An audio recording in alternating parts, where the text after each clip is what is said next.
kanneen hojjechiifamanii argamtan baga nagaan jiraattanii baga nagaan walgaree yeroo gabaabaa keessatti injifannoodhaan godinaa keessatti walgaraa kanaaf isin barbaannaa baga jiraattanii isin jechuu barbaadaa jechuudha. Amma dandeenyetti haala jiru gaggabaaseetiin ibsa. Achi booda yoo gaafii jiraate gaafii keessatti waan deebi'aa jiraatu dhiyeessaa jechuudha. Haalli uummanni keenya keessa jiru haala ulfaataadha. Haala rakkisaa takkaa harkameen keenya keessa uummanni keenya jira jabaadhaa kana rakkoo guddoo haala suukanneessaa gochaa akka malee uummanni keenya maneedhaan rakkachaa jira ajjeefamaa jira dheeraa bu'aa jira lolli Oromiyaa guutuu irra labsamee gaggeeffamaa jira jechuudha. Haaluma kanaa wal qabatee addi bilisummaa Oromoo hooggannisaa sadarkaa shanii guutuu sabaattis hogganoonni keenya caalaan hidhamanii waliidhaan keessatti rakkachaa jiru.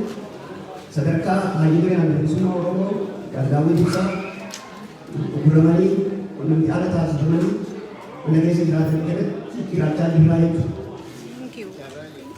Uummanni keenya maqaa dhaaba kanaatiin dararaan guddoo isaanii irraa osoo jiru qabsoo kanaa fi dhaaba kanatti itti dhufanii qabsoo kana gaggeessaa jirraa jechuudha. Addi bilisummaa Oromoo ijaaramee qofaani addi bilisummaa Oromoo kaayoo haqa dhugaa haqa waan ta'eef dhugaa waan ta'eef hoogganni isaa hidhamus uummanni isaa daldalamus nuu hidhan hoggana hidhan uummata keenya daraaran malee qabsoo bilisummaa Oromoo hin dandeenye. Humni tokkollee qabsoo bilisummaa Oromoo hiikuu danda'u. Adda bilisummaa Oromoo hiikuu danda'u. Qabsoo keenya hogguruu danda'u. Addunyaa kanarra dhalatee isin beeku dhalatee isin jiru fuuldurallee hin jiraatu jennee dhaabbanaa jechuudha. Kanaaf uummanni keenya kana beekee qabsoo kanaa wajjin dhaabbatee qabsoo kana dirqama isaa bahuun dirqiidhaa jennaa jechuudha. Akka duratti sadiitti kana booda wal kadhachuu hin deemne jechuudha. Dirqama ta'uu waliin ibsinaa jechuudha. Haalli biitti keessa jirtu maal fakkaataa kan jiru mootummichi ni jira jennee hin amannu. Akka mootummaatti mootummaan kufee jira. Caasaan isaa caccabee jira. Keessattuu Oromiyaa keessatti mootummaan PB caasaan isaa tokkollee hojjechaa hin jiru. Akkuma beekanii silaa mootummaan jiraatee kumaatti poostii hin dandeenye waan mootummaan hin jirre jecha waan mootummaan biyya bulchuu dadhabee kumaatti poostiidhaan humnaan Oromiyaa bulaa jirti jechuudha. Kanaaf mootummichi kufaa jira. Dhiitiin immoo rakkoo guddaa keessatti achi deemaa jira. Lolli bifa lamaan keessa gaggeeffamaa jira. Inni tokko lola sabaa fi sablammoota cunqurfamanii kan mirga isaaniitti dhaabbatan fi mootummicha gidduu lola deemu kun kan Oromoo fi kan warra Saawuzan jennuun kana. Kaan kaabatti kan deemaa jiru. Inni kunis humna sadii gidduutti deemaa jira. Humna PB, TPLF fi warra Amaaraa gidduutti deemaa jira jechuudha. Bifa lamaan karaa gidduutti waraana keessa gaggeeffamaa jira jechuudha. Waraanni kun balaa guddaan as deemaa jira. Rakkoo guddaan as deemaa jira. Haalli kun itti fufee xiqqoo yoo ka turu ta'e biitti sun diigamuudhaa wanni si hanqisaa tokkollee hin jiru jechuudha. Akka biitti sun hin diigamne furmaanni lola osoo hin ta'in haala lammeessa keessa gaggeeffamu osoo hin ta'in tasgabbaa'anii lola dhaabanii nagaa mari'atanii mariidhaan waan dhufu qofa akka ta'etti amanna. Yoo sun yeroo gabaabaa keessatti hin taane ta'e biitti sun diigamuudhaa wanni isaan hin jiru. Kana keessatti maaltu as deemaa kan jiru san akka Oromootti ilaallachuu. Inni dura waa lama. Tokko balaa guddaa tun as deemaa jira. Ilmaan Oromoo kana beeku sun irra callifneetuma la'aaluu qabnu balaa hamma hin jenneetti dararaa guddaatu Oromoo irratti as deemaa jira. Maaliif? Kan duraa lolli kun Oromiyaa keessa jalqaba. ammatti kaabatti kan ta'u kuntisaa Oromiyaa keessa ta'uu taa'e waan kana ta'eef balaa guddaatu as deemaa jira. Balaa guddaan as deemaa jira kun akka dhaabaatti akka qabsaa'otaatti akka uummata keenya biyya keessa jiru uummata Oromootti qaama qabsoo hundaatti balaan sun akka nurra hin geenye gochuudhaaf adda bilisummaa Oromoo sagantaa lama kaayyatee qajeelfamatti tolchee qaamota hojii kan hojjetan itti ramadee irratti hojjetamaa jira. Yoo dhaabuu dandeenye immoo badii dhufu kana Oromootti dhufu kana xiqqeessuu irratti kan hojjetamu jaamee gosa dhibba lamaan kaa'amee jira. Irra guddaan kan irratti hojjechaa jirru balaan kuni akkas Itoophiyaan Jibuutiin bakka duratti hin jiine isa kan mara hojjaa deemaa jira jechuudha. Karaan labadaa kan jiru hiree guddootu fuuldura keenya jira. Oromoon hiree gaarii qaba. Humnoota biyya sana keessa jiran hamma lola kanaan faarfaman caala kan hiree gaarii qabu uummata Oromooti. Adda bilisummaa Oromoo fi KFO'n waliin ta'anii hiree nu dura jiru bal'aa fi mijaawaa. Garuu hireen mataa isaa qoftiin bu'aan qabu. Kan bu'aa qabu hiree sanitti dhimma baanee hojii nuti hojjennu. Akkamitti hojii kan hojjennu isa jiru. Haala manni keenya keessa jiruu fi biyyattii keenya keessa jirtu qaqqabsiifnee yeroo ilaalu. Ilmi Oromoo, dhalli Oromoo tokkollee haala kana callisee taa'uu hin danda'u. Taa'uus hin qabu jennee amanee. Oromoon tokko ta'ee karaa tokkoon luucca'ee haala lafa kanatti dhimma bahee qabsaa'ee qabsoo isaa galmaan gahu dirqama seenaa nurra kaa'e ta'uu isin wajjin. Tokkollee kana keessaa hafuu hin danda'u. Kanaaf ilmaan Oromoo hundinuu wanni isinitti dhaamu karaa isinii danda'ame qabsoo kana cinaa dhaabbachuun dirqama ta'uu isin wajjin. Warri miseensa dhaaba kanaa turtan haala adda addaatiin dhaabatan keessa dhaabbattanii turtan hundi keessa arrataa jalqabdanii dhaaba keessa adda bilisummaa Oromootti beektanii qabsoo duraan dura waliin jalqabde kana waliin qabsoonni waan hafe kana akka xumuraan geenyu irra deemnee waamicha siin goona waamicha kanaaf akka hawwaattan abdii guddaa qabnaa jechuudha.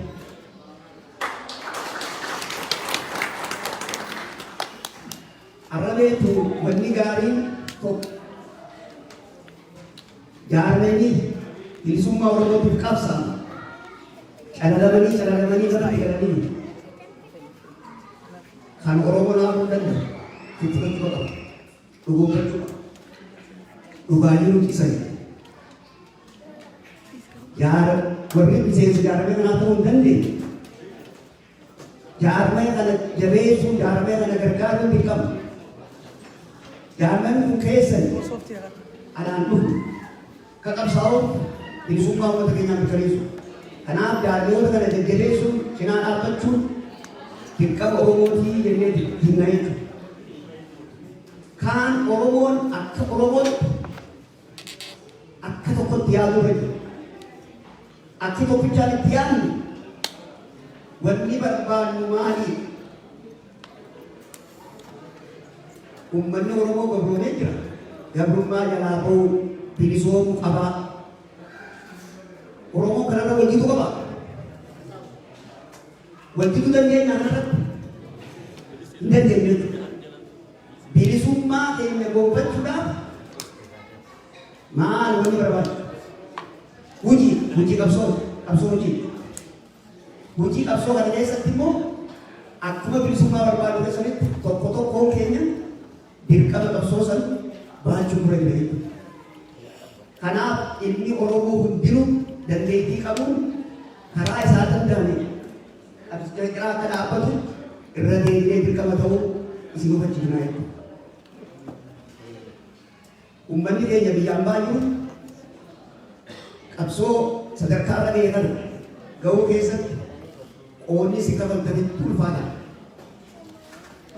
Bara dheeraa irratti fitanii guuttanii qabsoo kanaas hin ga'uu keessatti qoonni si qabdan qooda guddaa. Keessattuu baroota gabaabaa dura gaafaatti bilisummaa Oromoo hoogganni biyyatti ga'e. Gaafa waboo uummata Oromootti kan achirraa jalqabdanii humna kana jiraachisu qabsoo bilisummaa Oromoo jiraachisu keessa qoonni si qabdan qooda ulfaataa waan ta'eef galanni keessan bilisummaa saba keessanii haa ta'u jechuu barbaadna. Wanni amma jiru maali? Qabsoo keenya karaa xumuraatti deemaa jirra jedha.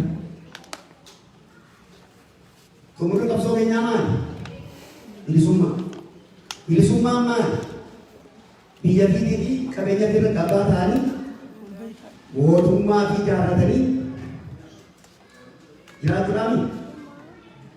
Akkasumas bilisummaa jechuun mootummaa mataa fi biyya irratti mootummaa fi ijaarratanii jiraachuudha. Addi bilisummaa Oromootiif kaafaman adeemsa qabsoo Oromootiin jedhamu laaluudhaan qaamota hedduu addoota hedduu sirratti mariisisuudhaan waan guddaa tokkoon as bahee jira jechuudha. Wanni guddaan as baanee maali?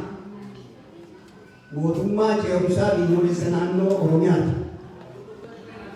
Namni kana dhaga'ee jira? Jira? Toole. Kuni maal jechuun? Mootummaan ce'umsaa biyyoolessa naannoo Oromiyaa jechuun mootummaa yeroodhaan kan karaa mootummaa dhugaadhaan kan uummanni Oromoo sagalee isaatiin filatee dhaabbatu itti dhugeessu. Mootummaan ce'umsaa kun maaliif barbaachifame kan jedhu fi sadarkaa mana jiraatan. Reefuu tuulee jira mootummichi akka hin jirre caasaan mootummichi akka hin jirre heeraa fi seerri biyya sana keessatti kabajamuun akka hin jirre. Kanaafuu mootummaan ce'umsaa wanti nu barbaannu biyya keenya irratti Oromiyaa irratti seera kabachiisu nagaa uummataa eegsisu sirna san kabachiisuudhaaf mootummaan ce'umsaa barbaachisu. Bakka wanni kun guutamee jirratti bakka isaa mootummaa kana buufnee guuttachuudhaaf jechuudha. 91 gaafa mootummaan dargii kufu dhiibellee itti agarreef kan yoo halu finfinneetti ijaarramee jiru gaaratti fudhatee tokkottee mootummaa ijaarratee nuti hundumaanii biyya seenee qophii osoo qabaatan isaan waan qophii qabanii mootummaa isaan ijaarratanii waan dhufanii mootummaa qabatanii mootummaa diriirfatanii biyya san bulchuun rakkoo hin taane. Ammaas akkas akka hin taaneefi mootummaa ce'umsaa biyyoolessa Oromiyaa dhaabnee qophii kana gahaa qabaachuudhaaf mootummaan ce'umsaa kun dhaabbachaa jira. Bara 2008 mootummaa wayyaanee firraa dhaabnee Tigreetti galchine. Mootummaan Tigreetti galchine humni biraa maaliif mootummaa qabata? Qophii hin jirre. Haalli akkasitti akka hin dhufneef mootummaa ce'umsaa biyyoolessa Oromiyaa kana ijaaruu dura jira kan jedhu barbaachisummaa isaa isa kanaaf. Wanni maayyiidhaan qabsoo bara 50 hirmaatti bilisummaa Oromoo dhaabbatee yoo gaggeeffamaa ture xumurri isaa bilisummaa eegate bilisummaan immoo mootummaa fi qabaachuudhaan kan jedhu. Kanaaf uummanni Oromoo mootummaan ce'umsaa biyyoolessa Oromiyaadhaan hoggoloota keenya hidhamne miliyaaraatti baasu uummata Oromoo rakkachaa jiru rakkina keessaa baasu Oromoon nagaan bobba'ee akka galu taasisu mootummaan ce'umsaa biyyoolessa Oromiyaa utubamuu dirqama ta'a. mootummaan tokko akka mootummaa jiraachuudhaaf hawaasatti qabaachuu qaba. Wanni sadeen tokko tika, tokko poolisii, tokko humna waraanaa ittisaati.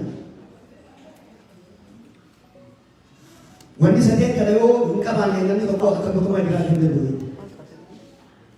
Mootummaan ce'umsaa yeroo dhaabbatu wanneen sadeen kana adeemsa keessatti guuttachaa deemee jechuudha. Naannoo kana qabni hanga Oromiyaa irratti humna xiqqaa ijaarrachuu, humna poolisaa ijaarrachuu, waroo kan jiru jabeessanii humna ittisaa akka dhiibbootti itti qopheessuudhaaf mootummaan godhu barbaachiseeti. Kanaaf uummanni keenya kana beekee isa kanaaf dursa kennee hojjechuutu nurra jira. Qophii gahaa yoo qabaanne akka kanatti ijaaramee mootummaa fi yoo qabaanne uummata biraatii wajjin jiraachuudhaaf rakkoon hin jiru. Mariittis seenuu dandeenya, mariirrees waan warra ga'uu hin dandeenya jechuudha. Kana qaboonni immoo kan keenya biyya keenya Oromiyaa qabaannee mootummaa fi dhaabbannee qabaannee eegas uummata biraatii wajjin jiraachuudhaaf irratti murtii uummanni keenya dabarsuun isa san xumurachuu baruu danda'a. Garuu hundaafuu kana booda akka dhaabaatti osoo hin ta'in akka mootummaa Oromiyaatti saboota sablammoota hafanii wajjin mariis ka seenu taate marii seenna yoo waan tokko gootu kan ta'e waan tokko godhe. Kanaaf ilmaan Oromoo hundinuu bakka jirtanitti mootummaa ce'umsaa biyyoolessa Oromiyaa kana milkeessuu keessatti qooda sirraa eegamu akka gumaachitan irra deebinees dhaamanne jechuudha. Har'a sadarkaa Oromiyaatti caffeen Oromiyaa ijaaramee jira. Dhageessanii caffeen Oromiyaa mootummaa ce'umsaa biyyoolessa Oromiyaa ijaaramee jira. Gubbaarraa hanga gaditti lafarratti hojjetamaa jira.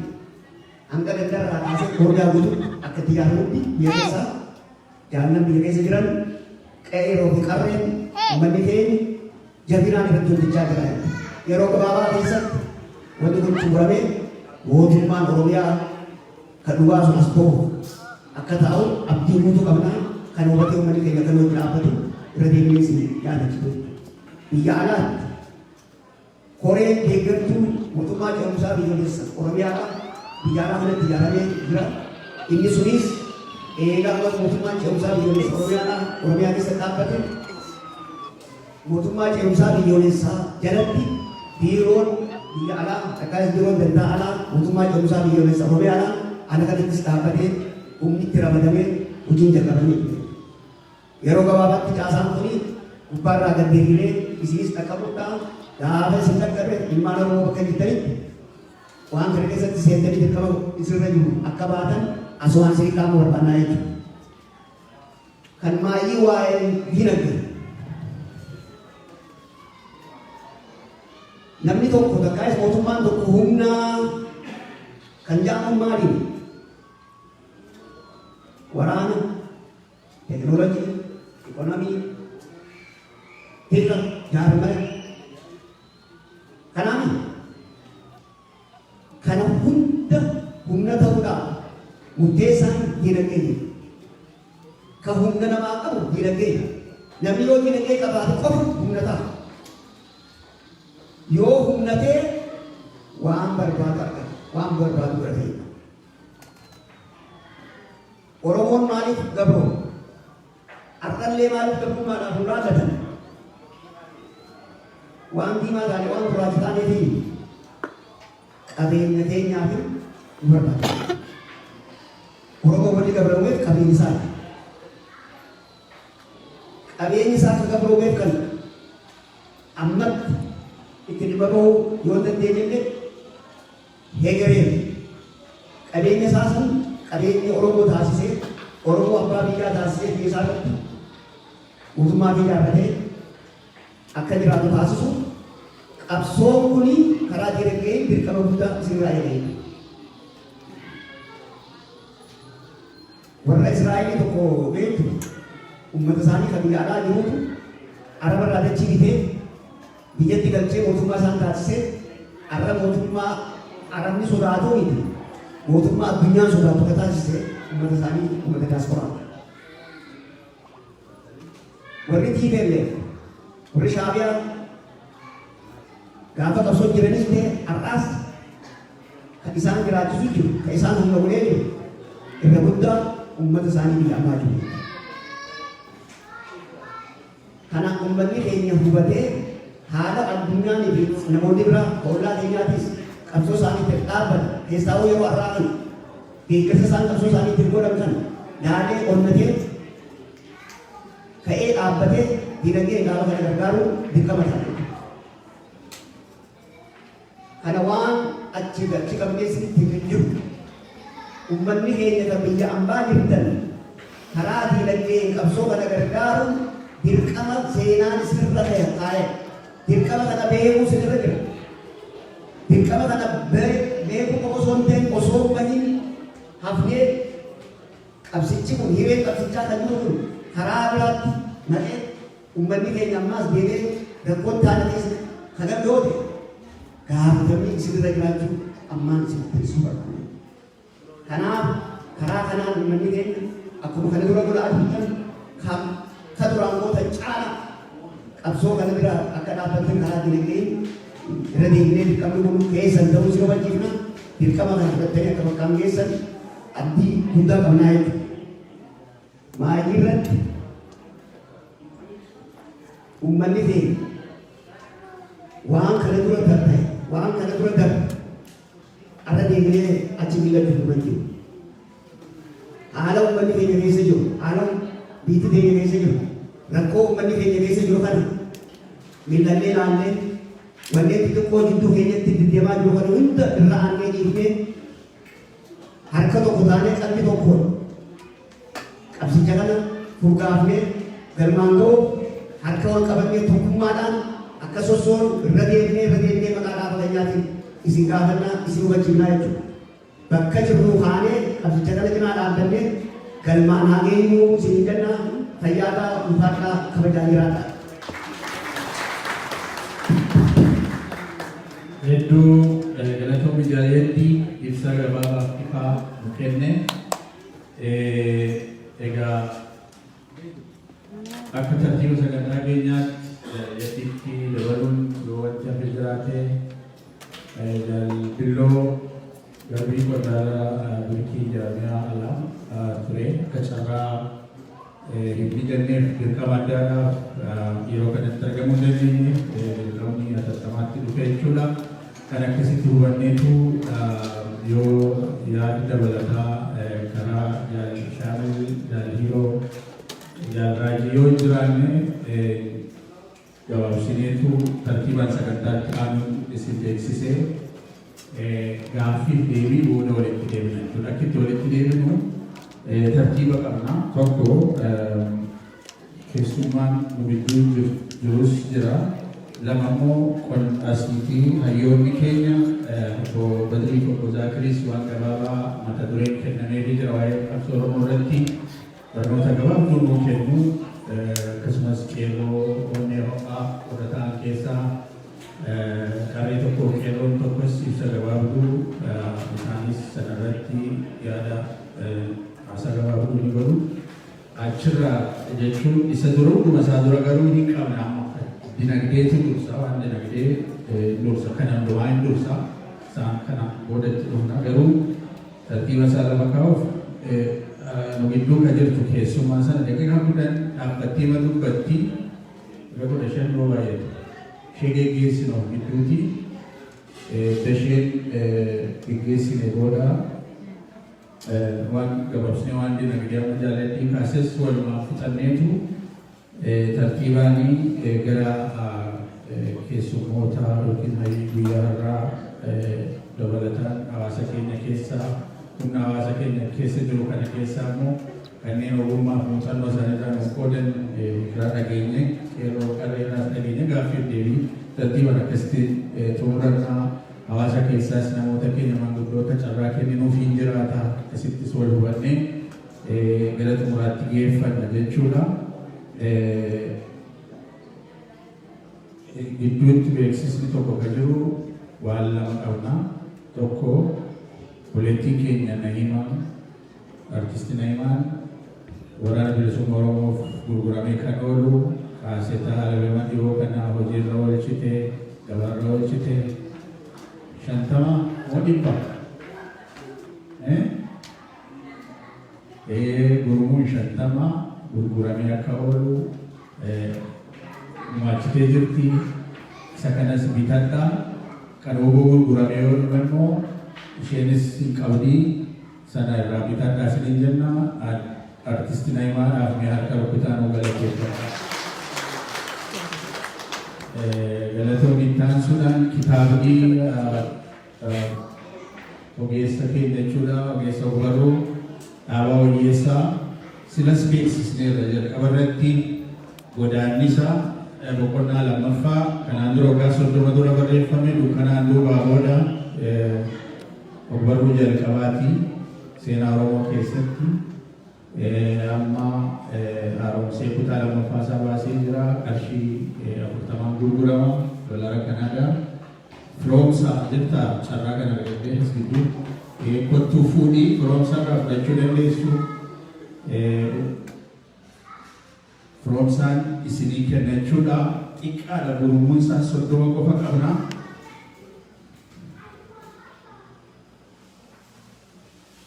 Amma eegaa kan turre gara biraa kan eegaa turre tokko jechuudha. Akka kaleessa galgalaatti eegaa turre kan jaallatama artistii keenya kan Oromoodhaaf umurii isaa gabaabaa kanatti ijoollummaa isaa kaasee yeroo waggaa 13-14 kaasee kan Oromoo irratti dabarsaa ture otuma Oromoodhaaf jedhee socho'ummoo ofii isaa darbe waggaa darbe Oromoo wareegame garuu bara baraan kan yaadamu artistii keenya Hacaaluu eegaa turre akka waldaa hawaasaatti illee hin ergamas hin qaqqabannaan amma dhufee har'a obboleessa keenya Jaalmalkaa Seenaa ni beektu. Jaalmalkaa Seenaa nama sagalee bilisummaa Oromoo irraa ijoollummaa isaa kaasee hojjetaa ture. Eega qabsoo hidhannootti biyya ollaatti bosonatti nama dabarsee karaa waldaa hawaasa keenyaa immoo ispoonser ta'ee karaa Okaanaa asuma gidduu jirudha. Kanaafuu mi'a Jaalmalkaan ol ka'ii kaasettii kan asatti qabatee jira. Meeshaa sinuu simadhaa. Namni kun joornaalistii sagalee bilisummaa Oromoo nama turedha. Kanaafuu isa biraa fudhadhaa. Gatii isaa isumatu gurratti sinaasa'a. Ani gatii isaa amma kana caaluu tilmaamuu hin danda'u waan ta'eef gatii isaa isumatti sinitti taa'e. Kanaaf akkasittiin haa hubannu. Isa kana ittaan sun qondaalonni asuma gidduu jirtan jaalliyaa Raajii, Jaallihiiroo, Jaallisaa Nagaasaa yoo jiraatu yoo yaada dabalatan qabaatan kanaa achi sagantaa isaan dabalu. Jalshaan kottu.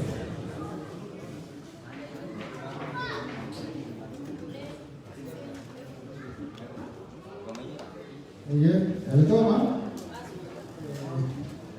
waan silaa jedhamu ibsee jira.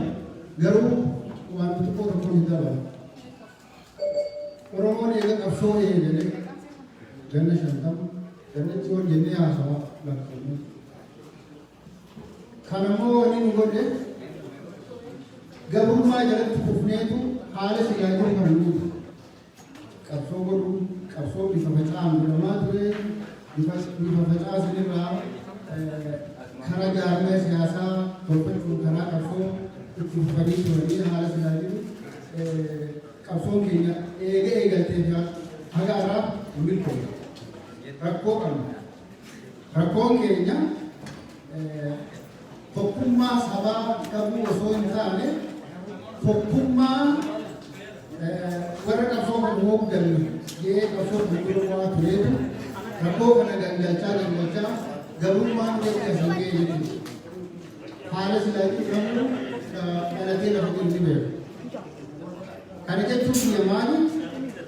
Namni ifkenniisaan haala silaa jiru lubbuu isaa ijoollee Oromoo dargaggoota qabeenya Oromoo guuree qabsoo irratti baasaa ture diinatti harka kennatee karaa silaa hin taane qabsoo diinuma qabsoo irratti godhaa ture san irratti harka kennatee haala silaa deebisee sammuu kanaa hundaa'atu tokkotu kan arginu.